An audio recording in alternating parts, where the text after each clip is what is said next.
Hello, everyone. Welcome to another episode of URC Unloaded. Tom, Shanklin, and of course, John Barclay. How are you feeling? First of all, John, how are you feeling after a no-show last week? Shanks and I both had to anchor the show. I'm fine, thanks. I'm fine. I'm better this week, thank you. There wasn't a whole lot of sympathy, but I pulled through. I ate some dodgy crab. What exactly was wrong with you?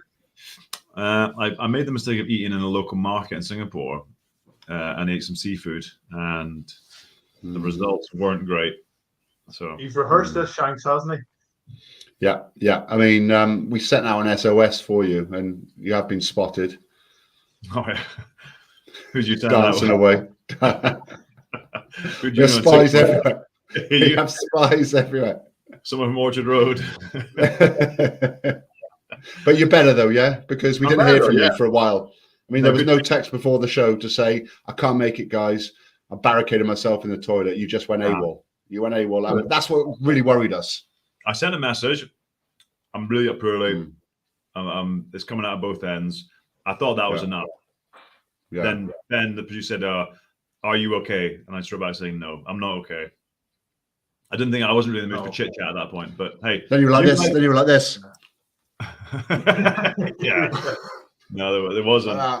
Listen, you can draw. Hey, there's no sympathy here. That's fine. But we've all been there. No sympathy. Well, here you're looking well, lads. We're going to get Munster's head man, Graham Rowntree, on. Delighted that he's joined us to ask him a few questions. Wig, thanks very much for coming on. Great to see you. Brilliant over the last few weeks. But just to take you back a little bit, just in your role, Graham, what's changed like from working under Johan van Granit? Is there obviously more pressure being the head man? But in terms of your day-to-day, what's changed for you? Oh, crikey, loads, Steve. You've got to sit over a lot of decisions every day, from selection to planning, training to recruitment. There's a lot going on, and I wanted from the get-go to considerably change a lot of what we were doing. So there's been a lot to sort out every day. And obviously the first couple of months was difficult. What was that like? Obviously shouldering a lot of the media questions, shouldering all the pressure. I'm sure, like as you know, Limerick, Cork, wherever it is, there's always people asking questions. And when you aren't doing well, what was those first few months like? Obviously things have turned around the last few weeks, and I'm sure you always just keep believing in the players, believing in the process. But how difficult was it the first kind of couple of months of this season, Graham, to try and get going? That was brilliant. Oh, went fun. Easy. Be a head coach, they say. No, it was challenging, but I look back at it now. We've changed so much around the organisation, from coaching personnel as to how we run the day, how we train, and I'm looking back at it now, and it was going to take some time. Luckily, I can see it coming through, and we've got momentum now, and we've got to keep that going. Correct? We've not achieved anything yet, but what I can see is what we're doing in training coming through. What are you saying to the players, Graham, during that period? Because it was a slow start for you. Is it just like stick to the game plan, guys? Stick to the processes, because it was a slow start, but you found your form now. It was, Shanks. It was literally that. But nothing more sexy than that, I'm afraid. I keep saying hard work tends to pay off, and we put so much work into training fast. The data these days, there's data everywhere. GPS data, you can measure anything that you want, and we were training hard, and we just had to keep the belief, cut out some errors. We had a big problem with discipline around rounds 2 to 4. Particularly round 4, Connacht away, we just killed ourselves in the last third of the game. I mean, the forwards themselves give 10 penalties away. But the rest of the time, we were changing how we were playing. It was just retaining ball. So we work on that in training and keep the belief. That's as simple as it is. What about access to players and not being able to have full access? I mean, how difficult was that for you as well, going through that period? It's a little curveball, but you've got to deal with it, given the nature of the Irish system. We had some guys taken away on an emerging island tour, but I had no issues with it, because I knew I knew, you know what it's like. You go and train with a different environment, different coaches, go and train with guys of your peer group with a similar standing. You get a different view on things. I knew they were going to come back energized and improved, and they did. And we played the Bulls in round 5, and all the guys that had been away, chucked them on the bench, and they came on, changed the game. So it's a bit of a challenge. There was a few moving parts with that. There was a few injuries as well. There's always injuries as a coach. But I look back at it now, and we've come through it, hopefully. Well, just for me, we all played against Munster, and I always look at the figureheads and that generation that won European Cups, and they played the same way, the same brand rugby for 10 years. And how easy is it for you as a coach in the environment there, and Steve, you know as well, there's so much you get thrown back at you, oh, this is how Munster play, this is the Munster way. To an extent, like probably what it was like when you were at Leicester, there was the Leicester way, and they've evolved a bit from that now. How harder is that what you're trying to do, trying to evolve the game, or is it always that relating back to the Munster of old? I think the Munster of old, that DNA, not giving up, that try line stand. I don't want to change. There's certain aspects to how we operate. Can't change. That's the Munster DNA. I mean, I played for Leicester against it enough, crikey. But the game now, you got to play. You got to play. You got to challenge teams. You got to wear teams out. You got to make teams ruck. You can't be kicking all the time. But on top of that, you need every tool available. You need a power game available. That's both sides of the maul and the set piece. But I wanted us to be more direct and more challenging with the ball in hand and just keep hold of the ball longer. And that, when I look back on it, John, that's took longer than I anticipated to come through. But I did see green shoots coming through from the early rounds. There's usually like moments during seasons where things change, or players suddenly things click, and that Munster game against South Africa A down in Cork, a different stadium, different crowd, electric atmosphere, like something I'm sure the players will remember forever, and maybe you as well as the coach. But was that the kind of opportunity that you were looking for to get things back on track? Yeah. We lost at home to Ulster round 7. Then we had a week off. Then we had a short week going into that game. Pressure's everything in sport. You lads all know that. Pressure's everything. Pressure was off us that week against South Africa. They picked a good team. Lads, go out and play. Go out and enjoy yourselves. And the club's got a pretty good history against international opposition. That's undeniable. And to play in the Parc y Cief, and it's a special stadium. Big Gaelic sports ground, never been played before, a rugby game there. So it was all teed up to be this brilliant night. And it didn't let us down right from the get-go. We had Zombie playing from the Cranberries, which I'm determined to make our new anthem as a club. And right from the get-go, the lads went out to that, and there was a different energy in the crowd. And the game sold out in minutes after we announced it earlier in the summer. And it was just special from then on. And some of the guys were saying that's the best game they've ever played in. And then on top of that, we had the guys came back from a successful Irish Autumn series. A couple of guys coming back from the injury table as well. And that's where we are now. We've got a bit of momentum. We had 2 big league games in terms of round 8 and 9, and we came through that well. We've got a bit of momentum now.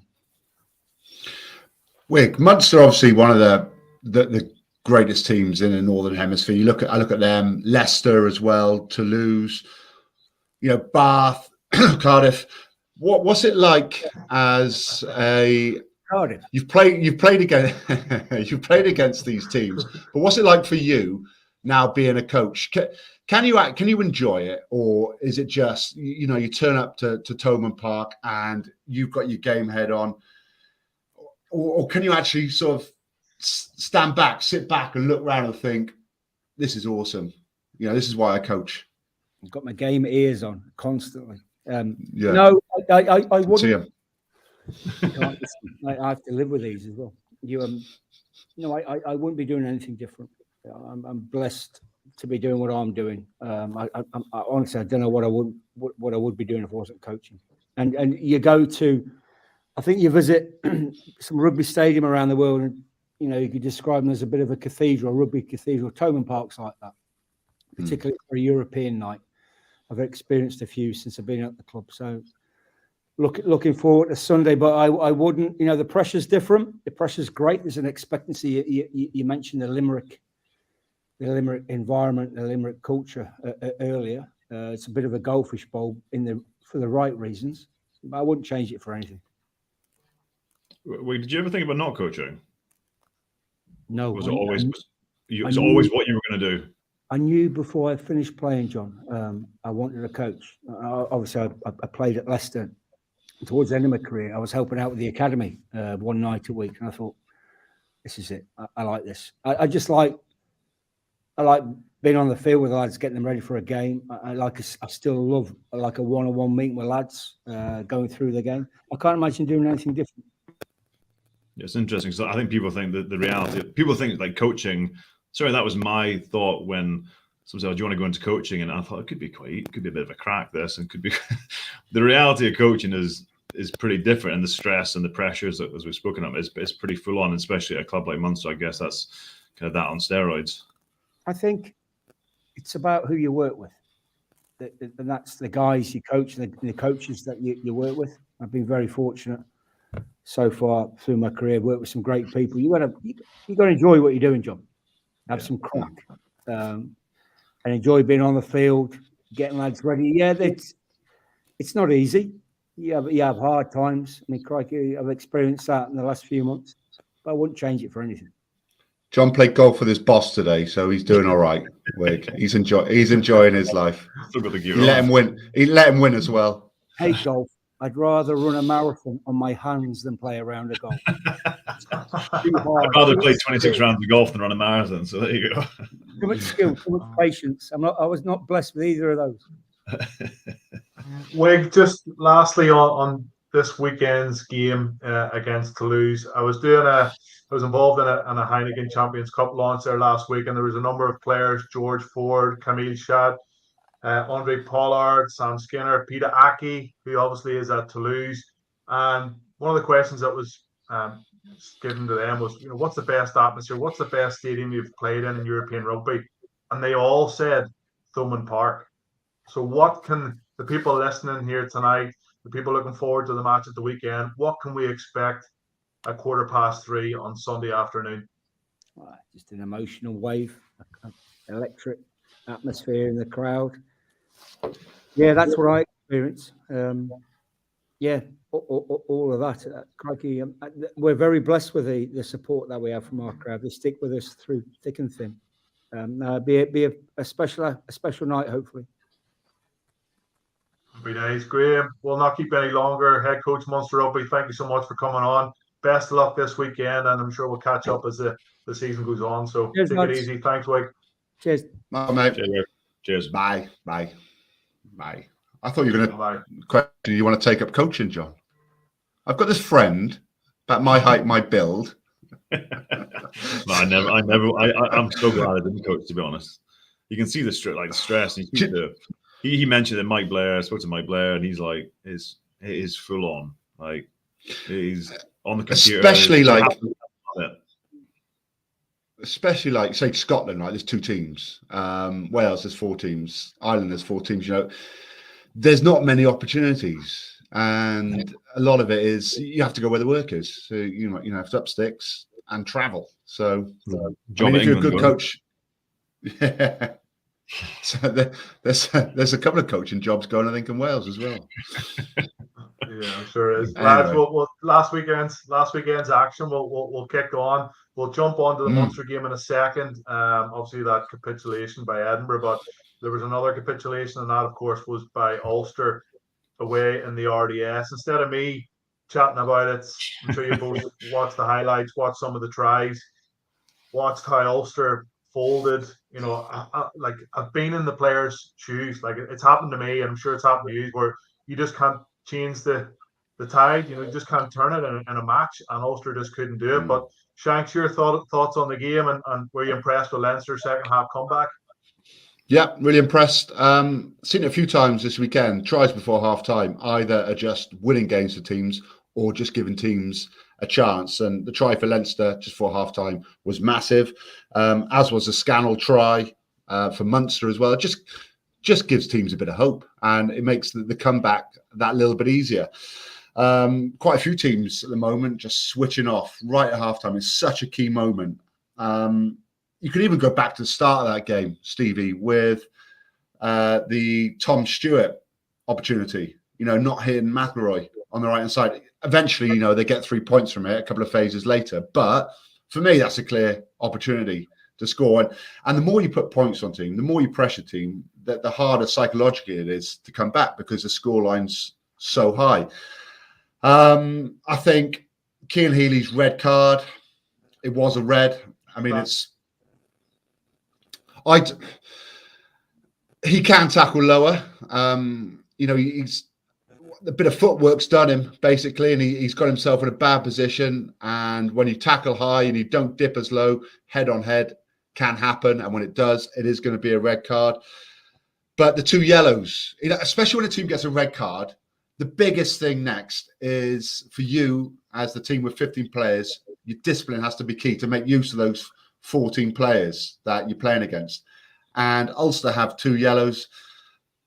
That's a difficult one for Hume because he's flying across and he's trying to change direction, but it does end up high. But the 2 yellows end up being a massive loss for Ulster because, they end up with 13 on the field at one time. And then you've just got a couple of class players that just stood up. Ringrose. And I know some people say Ringrose, he doesn't hit those strike lines like other players, like a Hume might do. He doesn't hit that real tight line out wide or back in, but he's so clever and he's so class and he has some great touches and makes really good decisions. And ultimately, his 2 tries were huge in the context of the game. And, it's just great vision, great skill, great execution. John, just on that try there, scored by Ringrose and the tackle by Hume, do you think it's a yellow card or do you think it's more of a red card? I think it's a red card. We saw it in the Rugby Championship.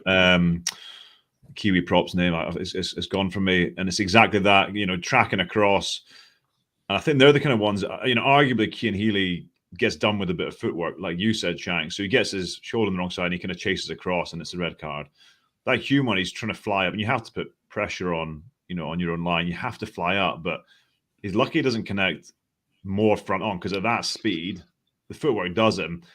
It's really bad defense, though. Like guys in comedy, you have to stay inside, especially on your line. You're a man up. I don't know why they're going sideways. Like you should be wider and coming straight up against an attack when you've got a man up. But I thought Leinster are so good for a reason. But I just thought I watched it and just felt so underwhelmed by Ulster. That was what I felt watching. I just thought here's a massive opportunity away from home. You got a red card. You're 22-3 up. And like you said, you just felt it slipping away from that kind of try just before halftime. It just started to slide away, and they could do nothing to stop it. And that's the difference in the very top sides and the rest right now is that once they get going and moving, they're just playing a different rugby to the likes of Ulster. And Ulster are doing great in the league, and they're sitting pretty, but when the chips are down and when it's time to roll up your sleeves, that's probably where my question marks come in. Give it to us, Steve. Come on. Stevie, unload. Well, go. Let's go. Therapy session. No, there's a few things that obviously have come out of the game. Ulster had 4 HIAs, all went off and didn't return to the field. So that's a concern. Ulster's captain, Ian Henderson, he didn't complete a full game. James Hume, yet again, Tom Stewart, and of course, the most important one is John Cooney, who I know we didn't show the clip, but he got a stiff arm to the jaw from James Lowe. Was it a yellow card? Was it a penalty? Was it a red card? Of course, it's all up to people's opinion. I thought that was the arm was away from the chest, and that could easily have been a yellow or red card. Anyway, it now says that Ulster are in a difficult place. They're away to Seal this weekend. Maybe 2 of those 4 guys that I mentioned there might not play this weekend. If John Cooney plays, I would be astounded. I really would, because he was KO'd completely. So we'll see how that pans out. Ulster, for me, they just got off to a good start. Their tails were up. They had an opportunity to kick for 3 points. They went for the corner. They were like going after a bonus point try before half time. And it's like, well, hold on a second here. Like, there's so much more time left in this game. And then their big game players didn't stand up and be counted in the second half. When the chips were down, they went out the gate.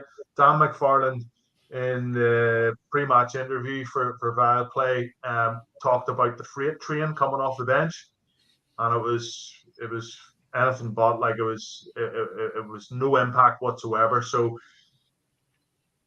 listening to some of the chat that's come out from the players this week, the review was horrific. Dan McFarland tore a number of individuals to shreds in front of their peers, and yeah, it was a big opportunity miss. So, listen, that's all I got to say about that. If they can turn it around against Seal this week, I'll be very surprised. But we'll wait and see. Anyway, Edinburgh, John, something similar to Ulster. What the hell happened there? Again, I switched on late, and I was messaging Jim Hamilton, who was doing comms about it. I said, the first 20 minutes, he said, how's it looking? And obviously they did the stuff for Doddy before, and it was, highly charged and emotional. And then after 20 minutes, the wind went out their sails. Munster played like the Munster I would associate with, and just absolutely hammered them up front. Hammered them in the collision, hammered them on the gain line, and it was really poor by Edinburgh. The tries, you say Ulster's review wouldn't have been great. I dare say Edinburgh's defence review wouldn't have been great either. I think some of the tries were, two defenders against one attacker getting driven over. Yeah, the one, the scoreline's probably skewed slightly because of that last try when the clock's in red. But, they were 14 odd up. And to let it slip to that extent. Let's look at those first couple of Edinburgh tries. And then you're right, like Big Jim Hamilton was texting a few people saying this is going to be a cricket score. Yeah. And then it just turned it around. Yeah, Christine was good. He was good against Cardiff. Yeah, he's been good all year. And we were chatting about he's been one of their best players, and so was this guy. And as soon as he went off, Darcy Graham went off, found out he's done his medial, he's out till February. So bad injury. But yeah, they're kind of cruising at this point, playing with a lot of confidence. This is a great try. As Christine's involved again. Good work by Blair Kinghorn, gets on the outside. And then it's a good finish by Jamie Ritchie. But then you're thinking, oh, here we go. Blair Kinghorn's goal kicking. It's tough to kick on those back pitches. The wind blows.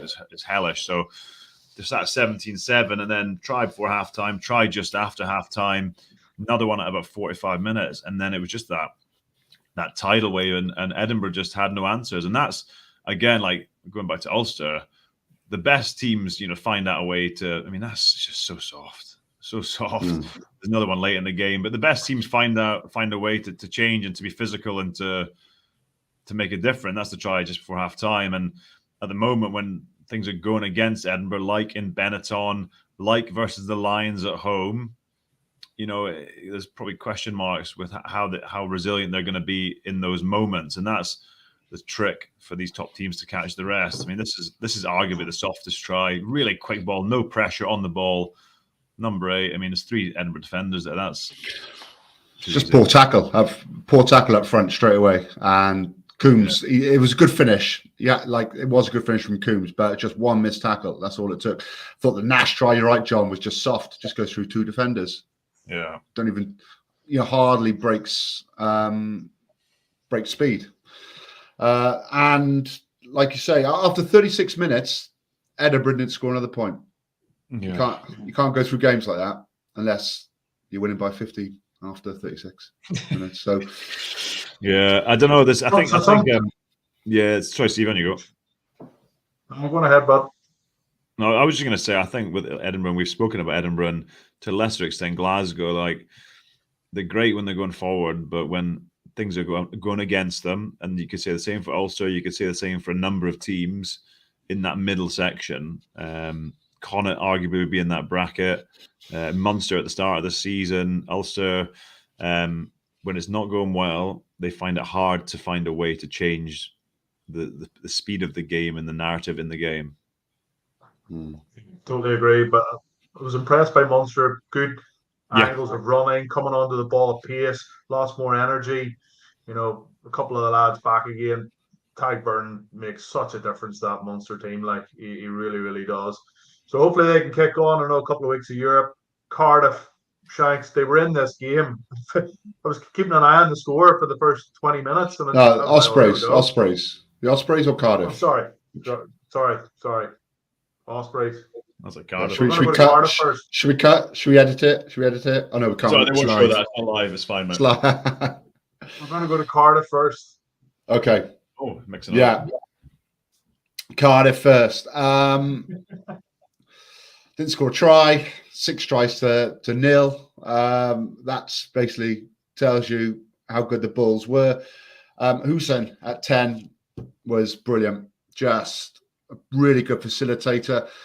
That combination of Curtly Aronson and Moody was just class all the way through there. You know, you see him just putting Moody in for a try there. They were good everywhere. Like this ball here from Hussein to Aronson, they just found holes in Cardiff's defence. It took them a little bit of time to break down, but they were physical. They got the game line. They played a quick ball. He was really good. Like I'm sure he injured himself at Cardiff because I'm sure I was covering one of the games and he had a really bad injury to his knee. But he's come back and he looked really good. For me, he was man of the match. I'm not sure actually who got it. But here's another little combo. Aronson, Moody, kicked it over. They were great. I mean, lots of, I think, tries before half-time just killed it again. It was just too much for Cardiff to come back. But I think if you look at what Cardiff have done over 2 weeks, you sort of forget about that. Take it. You take it, wouldn't you? Take the 5 points you got the week before against the Sharks. So I think they won't be too bothered. I mean, it's not great losing by somebody not scoring a try, but they've come back with something from South Africa, which I think is key for all teams. 5 points. Yeah, 5 points. They'll be happy. They'll be happy. They'll be on the piss all week probably. Like most teams, maybe they would be, and they should be. I genuinely, people won't understand that, but most teams go over there and lose. That the stat, that's just not an opinion. That's the stats. It's so hard to travel. You know how much I love talking about altitude. And if there was a team that the Cardiff were going to get beaten by in that manner, it would be the Bulls. Like I bet the management were delighted that they got to play the Sharks first, get the win. Then it's like, do you know what? No one's expecting us to beat the Bulls there. What Cardiff lack is that kind of size and grunt and relentless power. And the Bulls at altitude are going to make it miserable for any team, especially a team like Cardiff. Bulls can play different ways. You know, they can keep it really tight and just go for power. The power is always there, and then those guys can, because they're playing with crazy quick ball in a play, and then they can try whatever they want. But the point is they've got that option to revert back to power if all things fail. Definitely. Well, Cardiff beat the Sharks the week before, but the Ospreys couldn't beat the Sharks. Shanks just again like 25 points to 10. It wasn't a runaway show by the Sharks, but they have to welcome back so many more players, so much international class. They are down the table a little bit. Do you fancy the Sharks to come storming back into maybe the top 4 come the end of the season, or do you still think they're maybe a little bit off it? Who? The Lions or the Sharks? The Sharks. Sharks. You're right, Sharks. Yeah, sorry, I had Lions down here for some reason. I don't know if they get top 4, Stevie. I think the competition is so high. They'll get in top 10, I think, but I'm not sure they get that high up the table, even with all the class coming back. Do you know what? I was watching this game thinking the Ospreys can do this. They're gonna grind out a win, and for best part of 75 minutes, they were. Nice little kick. Jack Walsh created the space, delivered it. Luke Morgan goes over.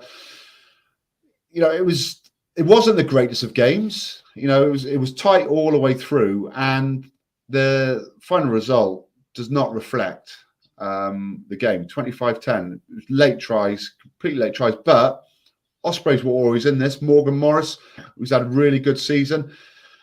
I'm not sure he's ready yet for international rugby, but he'll be sort of knocking on the door. This was a bit of a turning point.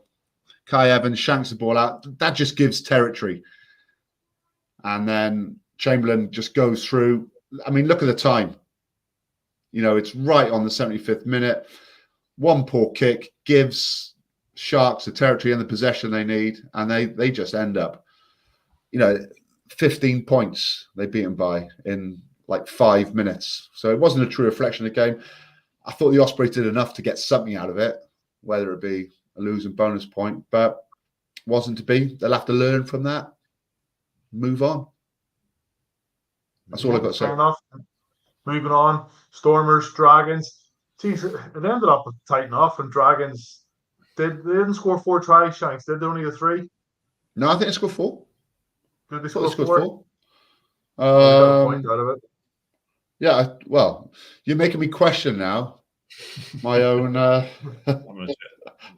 thought they did. Did they 4 not? tries, yeah. Williams, Searley, Hanrahan, Yeah. and Reynolds. There we Hanrahan are. tried. It was a Oh, test. 4 tries. It was a Brilliant. test. Yeah.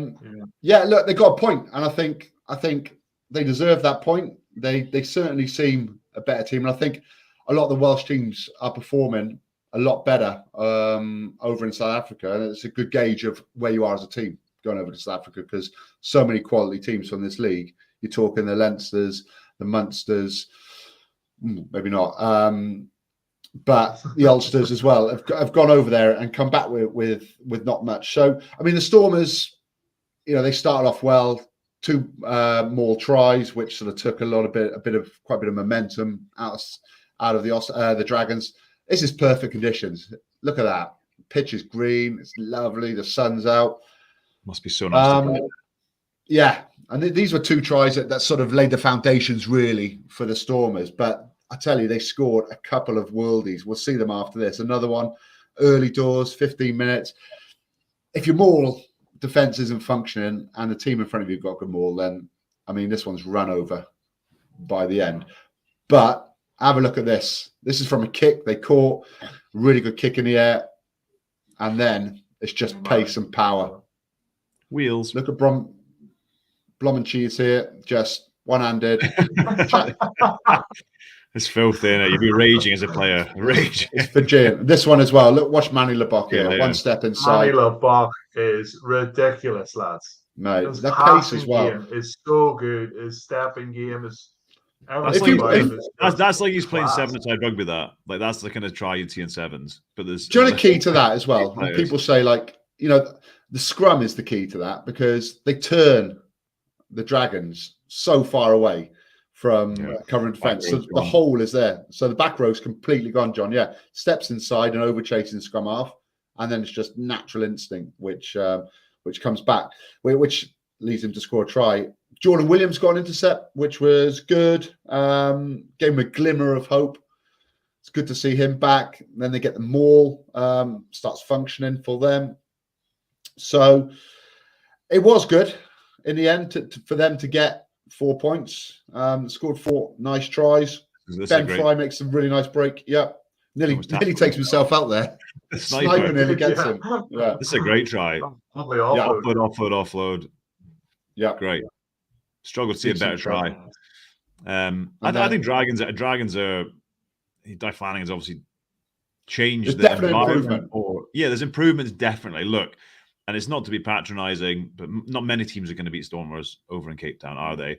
But to go over there and to get in the game, and I think John Dobson spoke afterwards about, normally we'd expect, and he was honest. He said normally we would expect the Dragons to fall away in the game, and that they're sticking in there away from home as well as at home. So a lot of bad news stories in Wales, and I know Dragons losing isn't necessarily a good news story, but I think there's definite improvements there. Gives you hope. It gives you hope about the team, because you see Hope improvement. that kills you, Shank. It's the hope that kills you, Scotsman. Tell me about it. Lads, just on the next game, I think all 3 of us last week thought that the Scarlets might have had a chance against the Lions, that maybe they're showing a little bit more form. Maybe, the way the Lions play the game, they're a bit loose. That's perfect for the Scarlets. But they lost 32 points to 15. Another yellow card. Costello, we get yellow carded against Ulster in round 3 or 4. 4 yellow cards. Discipline not great again, Shanks. It's just really struggling. Just really struggling, aren't they? Yeah, they are. John, do you want to take us through this? Yeah, just again, no one wants Scarlets to do well more than me, but I just struggle to see That's a great ball. It's a great, but it's crap defense again. I mean, that is just rubbish defense. You wouldn't see many easier tries score, and then this just you see. I get it. The Lions have got a good pack, but then you got to have better. You just got to have better players. The players aren't up to you. Their squad seems like it's just been thrown together. The caliber, the depth, the quality. It doesn't look like a squad that's been, carefully, curated and filling positions with a view to building a squad that's going to compete in a year or 2 or 3 years. It seems like they're at like almost base level, ground zero. We've now got to build a squad from here, and that's maybe that's me being harsh, but the tries that are getting scored against them in particular, and the lack of consistency, the lack of endeavor at times, the ill discipline, I just don't think the quality is there in that squad at the moment, and I feel sorry for Dwayne Peel. I think he's a really good coach, and he must just be struggling to see, probably thinking, God, we could do with the season being over and start rebuilding. We've only played 8 games. I think you've got to protect Costello there. You've got to protect Costello there on that try. Like, he's a weak tackler because he's small, so you get number 8 running at him. If any of us 3 units here in our prime, you're naturally going to dominate that tackle because you're bigger and you've got more power. And you see it so many times, you see players getting hidden. Like, for instance, George Ford wouldn't find himself in that position. I think you'd move him out a little bit and you'd get you get a big hitter because he will get targeted. And I think they have to be a little bit cuter on where they hide him around defensively.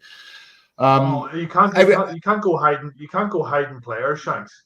Like, you can do it all the time. The teams do, though. Is what we're saying. I think you shouldn't, but if you've got a really weak defender, hide them somewhere.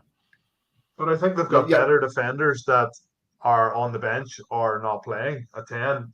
Is Costello the number 1? He seems to be the guy who's playing in the bigger games for Scarlets. I don't think we know who the 9 and 10 is, though. I think that's part. It's one of the problems. It's not part of the problem. It's one of the many problems that sometimes it's Patch, sometimes it's Dan Jones, sometimes it's Costello, sometimes it's Gareth Davis, sometimes it's a 9, sometimes it's Blacker. We don't know what they're. I think that's probably the least of their worries, to be honest. I think that their problems are more up front and the foundations aren't strong enough. I think they look better. I think Reece Patchell, for me, is probably a better distributor with ball in hand. He looks like he gets his backline flowing better. I think Costello's more of a threat individually because we've seen some of the tries and the step and how he attacks the line. But I think in general team play, I prefer Reece Patchell at 10. Yeah, me too. But yeah, you look, every time the Scarlets give you a bit of hope, it just wasn't backed up at the weekend. There was a yellow card to Costello. I don't know if we've got it. It was a turnover ball. I thought this was a harsh yellow. It's a reflex. It is a reflex. It's a reflex. It's not dangerous. He slips down onto the ball. For me, that's a penalty. Just then keep the game going. Yeah, it's an intercept, isn't it? And he's got no time to think. He's just done what's in front of him, and you can see the movement of his arm go straight down as well. It's not like he's kept up there and tried to swing his arm. I thought there was a shot on, who was it? Fafita gets a swinging arm in the face, and that was given as I'm not sure if it was a penalty or a yellow, but I thought there was definitely could have been a red. I don't know if you boys. I don't know if you boys saw it. It was just it was a swinging arm. Yeah, well, they were quite lucky. I thought the Lions not to get a red card, and John Davis was like nearly crying with the ref because he's rightly saying, I've got to protect my players. You've got to protect my players. That's not on. I've got a guy going off with his nose around the side of his face. Your job is to protect them. So, yeah, a little bit unlucky, but look, they didn't deserve to win the game. Lions were far stronger. Tashuka looked powerful, big carries, like just specimen, just a proper specimen of a player. Seeing lots of that physicality from the South African sides is unreal. We'll fly to the next two games, lads, because we're running out of time. I know a couple of things to get through. Connacht 38. Ben's got that running wrong on the running order. Benetton 19. So Connacht thoroughly deserved it. It was quite tight. I think it was 24-14. Zanon scored for Benetton, got them back into it. Like, Benetton had a lot of the ball. Paul Boyle, man of the match, made 20 tackles. Dowling in the second row made 20 tackles. They were tested at times. Mac Hansen was good. Bundyaki was good. Cardi was okay. They were fairly dominant up front. That combination in the front row with Phelan, Heffernan and Buckley seemed to be causing a lot of teams trouble. So, yeah, they kicked on, and in the last 20 minutes, they got away from it. But at 24-14, whatever it was, I think Paul Boyle held up one of the Benetton players over the line, and then they were hammering the line for another 5 or 6 minutes after that. And the momentum of the game could have swung either way, but the home support of Connacht got them over the line. It was actually a really good game, really entertaining game. So good we don't have any clips. So good we don't have any clips. Well close done, your man. eyes. Zebra Glasgow 45 points to 17. Zebra didn't really turn up, unfortunately. And our guest that we had on last week, I'm sure will be delighted with himself. John, it was good to see Glasgow get that away win that they've been sort of craving so much not over the last season, but over the last 2 seasons, really. Yeah, I think it was an important win, but I think equally if they hadn't beaten Zebra away, it would have been like, not alarm bells, but it would have been, desperation back to wall stuff. And I think good win, you can only beat what's in front of you. I think that the challenge for Glasgow is now we know they're going to be good at home. You got to beat Zebra away, but you got to start picking up, 1 or 2 more away wins. I wouldn't expect them to beat Leinster away as we saw, but I would expect them to pick up 1 or 2 away wins against teams who are sitting in their kind of region in the table. And that for me would be, a version of success for Glasgow. But yeah, no, good performance, good result. But that's when you go over there, you want to go over there, get maximum points and get out of there without injuries. Do you reckon that's the end of sort of Zebra? They did all right at the start of the season, but they always fall away. Heads will start to drop now. You lose momentum, you lose a bit of confidence. It's hard. And then they'll probably pick up as the season, when it gets into the firm tracks again, and there'll be hot games over there, and they always seem to pick up a few wins at the end of the season when some teams are looking towards the end of the season. Yeah, switched off a little bit. So yeah, I don't know. I hope they come back and come good. Benetton are showing signs of they started well, didn't they? And then sluggish for 3 or 4 weeks, and then good win against Edinburgh last week, and half decent performance over in Connacht. I'm impressed by Benetton. Like the last couple of weeks have been huge physicality they brought to those 2 games against Glasgow and against Connacht. They've held their own up front for large periods of the game. They seem to have a little bit more control. Shanks, you probably know a little bit more other than me. Umaga, who was at Wasps as well, a lot of time on the ball. Seems to be sometimes maybe a bit too casual, but he just brings an air of confidence and calmness to the team that maybe Garbisi had with them, last season. So it's good to see Benetton going strong. Any rants of the week, lad? Anything piss you off during the week in the games? On the golf course today, John? Nah, just when you're sick and then people don't give you sympathy. But that was just something that's been in my head for a while. Look it up. Look it up in a dictionary, mate. It's between shit and syphilis. Brilliant. Apparently. No rants. I think. No rants. No, could get stuck into the refs again, but no point. Shanks, anything? Right. Just had a cold for like 2 weeks. Can't shift it, but don't want to go on about it. It's all right. Likewise. Still brought up though. No rants. I can't believe JB didn't get the dress code today, Stevie. What are you wearing? Oh no, I do. I've one rant.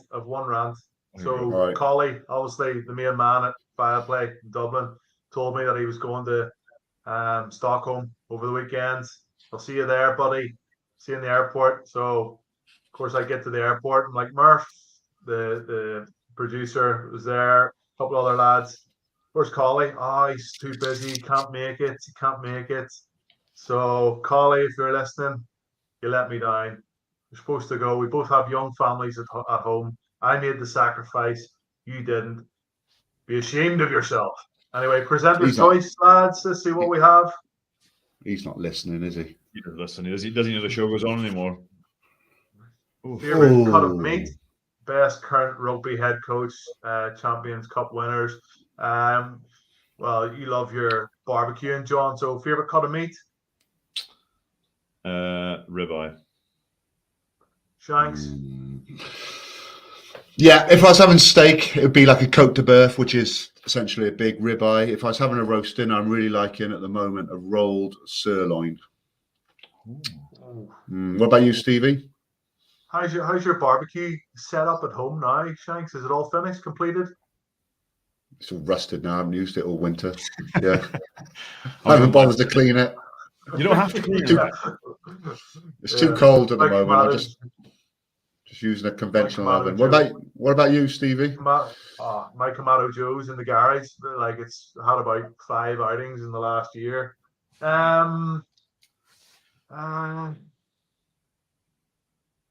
You'd be good. What's You'd be the fillet with mince meat. That'd be your game. Just quantity. With a bit of like rump. Fill it with brisket. This kind of stuffing around it, and then the pastry. Oh, beef Wellington. Beef Wellington, yes. So you're a fillet man. Yeah, I cooked it 2 years ago. Cooked it 2 years ago for Christmas dinner. Like, I couldn't remember the name of it. So yeah, I just hate mushrooms. I hate mushrooms, so I can't eat it. I love mushrooms. So good. Love a mushroom. Yeah, beef Wellington. I think it's Don't trust them. go-to. Yeah. Final thoughts, lads. We've 5 or 6 minutes. Just Shanks, we'll start with you. Gats is back. He's back. He's in Wales. Is there a small bit of sympathy for Wayne Pivac? Is there? Maybe you have a few of the answers. Will his backroom staff, the likes of Mellon, Nuggets, Stephen Jones, are they going to be hanging around? What's the story? What's the lay of the land in Welsh rugby at the minute with Gats back on the scene? I think a lot of people got a lot of respect for Wayne Pivac. He had to go with the results that went on, with losing to Italy at home, losing to Georgia, his win ratio. But the way he's handled himself has been class, I thought. Hasn't blamed anyone. He's left with dignity, and it just wasn't to be. It's really rare, isn't it, changing your coach this time of year, in a World Cup cycle. World Cup's next year. It doesn't often happen. It's got to be extreme circumstances to happen. And a lot of coaches become available after World Cup cycles because they sign contracts with unions, so to take them through to the World Cup, to win the World Cup is their thought process.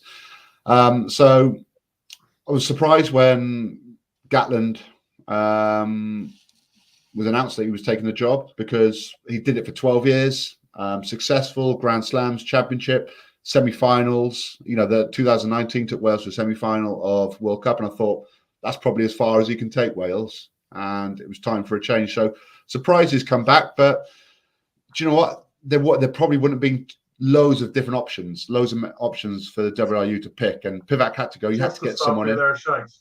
Just to stop you there. Run out of time. I heard from a reliable source that Gatland was offered the England job. Yep. Yeah. You would have done. You heard the I can't remember what it was now, Stevie, because you phased me slightly. But so Gatland coming in, it's who he brings in with him, for me, is the big one. He loves Wales, boys, right? He's a massive affiliation with Wales. He loves the culture. He's a hero here. He's got his own gates at the stadium. There'd be far more pressure on him at England with the expectation. I thought England might have been the one for him, but he's come back to Wales. But for me, it's who he brings around him, because he's not got the luxury of having the group of players that he had 12 years ago. The John Davises, the Lee Halfpennies, Dan Bigger, Grantley's still playing, Sam Warburton, Ken Owens, Talupe Falata. A lot of these are coming towards the end of their careers, so he's not going to have a group of players now for that are going to be the backbone of the squad for the next 5 How or long 6 is years. how long is it signed for, Shanks? Has that been announced? Well, it's 2 years with an option to extend, and I don't know whose option that is. So it could be a case of he takes Wales to the Six Nations next year, to the World Cup. Maybe it gives the WRU chance to then recruit someone else, or we'll see how it goes. And if he has success, then maybe he's going to stay longer. But for me, and you know what it's like, boys. It's not just one person who's in charge of a rugby club. It's the coaches you have around you. It's the attack coach. It's the defence coach. So I've got no idea, lads. No one's got an idea who's coming in and who's staying. He says Sean Edwards the whole time, hasn't he? And by all accounts, he was, as you would know far better than I would, Shanks, that he was a huge part of that team. And look what he's done with France and gone away and did it with Wasps. So yeah, you're right. Well, everything I heard was that Gats didn't do a huge amount of coaching, but was in charge of, obviously very much in charge of the whole thing, the environment, the coaching setup, how they wanted to play, selection. But he brought in the coaches around him that were going to make a difference. Yeah, and great players make great coaches. And you're going to see a big change in guard soon in the Welsh team with all of these older players having to retire and this new breed coming through. But he's been there, he's done it. He's got loads of experience, lads. Lions, Wales, the lot. So his CV is outstanding. He knows the job, what he's got to do. But it's bigger than that for Wales. It's the governance. It's who's in charge. It's how decisions get passed through. It's not losing players in the English system in academies. It's funding. They've only just now agreed budgets for this year, let alone next year. So you got Will Rowlands, they're asking him to hold on to December until they agree a contract because it'll be funded more from the WRU. I think it's 80% is funded by the WRU or 20% by the regions. So we're losing players now because it's taking so long, and we're losing them out of the Welsh rugby, which is a disaster. So, God, that's all I got to say. This sounds like this could be your rant of the week, Shanks. Yeah. Wrong section, mate. Anyway, Eddie's sacked. Let's turn this into a positive. Well, one nation that has plenty of players to pick from and has just so much strength and depth, but doesn't seem to have a settled squad, was Eddie Jones. And we were chatting about it over the weekend, me and a couple of the lads, and it just doesn't seem to be. There's so many guys that have 1 to 5 England caps, and then you never see them again. Just come in, Eddie sees what they're like, and then not see you later. And they're playing so well every week in the Gallagher Premiership, and everybody's talking them up. And the more people talk a player up, the less that he seems to like them. So he's gone. He's gone. We have a man in charge now, John, that you've worked under, and Richard Cockrell, who's going to lead them for the next couple of months or until they find somebody. But who do you think would be the perfect candidate to come in and replace Eddie Jones as England head coach? I don't know. Everyone's saying Borthwick or Scott Robertson. It's more complicated than that, isn't it? You're paying Eddie Jones the best part of £1 million to say thanks very much as he heads over to America now. I'm excited to see, what it's like when you're a player, no one says anything because you can't. The guys that want to still get picked or they're still too close to the union and no one says anything. And it's only when someone leaves you find out or get confirmation, certainly, of what we've suspected with Eddie Jones for a long time. I went to a couple of captains' press conferences, and it used to drive me mad. The media scuttling around after Eddie Jones, looking for sound bites, and he was as smug as you could get. And it was remarkable for me that the RFU doubled down on him after last year's Six Nations and said, "Oh, there's been progress," and they've got this panel. They're under huge pressure, I think, the union more than anything, rather than the team, from the way they've handled this, because they should, like you say, Steve, the players they've got, they should be top of the world almost every year, and they haven't been. So, but like you say, someone will come and make a difference. I don't know whether that'll be in time for the Six Nations, but they certainly need to get it right. Who would I put in? I don't know.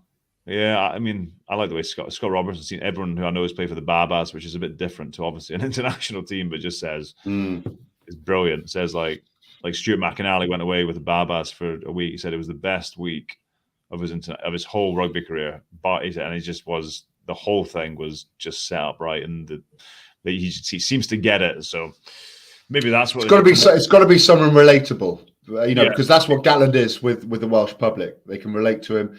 They got his support. There was a disconnect with fans, I think, with Eddie Jones. So whoever they bring in has to have that relationship with fans, with players, with media that isn't gonna offend anyone, because he seemed like he lost all support from everywhere. Steve Borthwick for me is the front runner because he was able to turn things around so quickly with Leicester. Can he do the same with England? Because we're 9 months, 8 months away from a Rugby World Cup. He knows he's got the players. He knows a lot of the players. He's been involved in Rugby World Cups. A bit like, would he be the man to sign a 5-year contract with the RFU and lead England to the next Rugby World Cup? We don't know, but I think short term he would be the guy to go to. I was listening to Ben Kay talk this morning and saying that he's not particularly good in front of the media, at all. So that maybe in his backroom staff they're going to have guys in there that can face the media when the tough questions come, or when the good questions come and you're able to answer them right. So we'll watch the space there, lads. That's great. Thanks so much for your time. But just before we go, thank you. Just before we go, lads, pick a game this weekend out of the Heineken Champions Cup that you're looking forward to. Mine is Claremont versus Stormers Saturday night. How good's that going to be? I can't wait for that one. A couple of the Munster Toulouse and Racing Leinster. So what about you boys? Anything to look out for this weekend? Racing Leinster. Yeah, Leinster. Open Racing in that berserk arena they play in. It'll be fast. Yeah, big test for Leinster up front. Looking forward to seeing Finn Russell. Seeing he carved up. I thought it's probably the best I've seen him play with my sort of Scottish hat on in those last 2 games in the Autumn series. So hope to see him carve up. Just had a baby, so see if that changes him, weighs him down. Got the baby weight still, is he? Munster Toulouse. I'll go Munster Toulouse. Big one. History. Thomond Park. It's going to be a cracker. Boys, thanks for your time as always. Remember, everyone, catch every minute of every game live on Viaplay. And we'll catch you. We're taking a couple of weeks off, but we'll be back soon. So take it easy. Enjoy the rugby.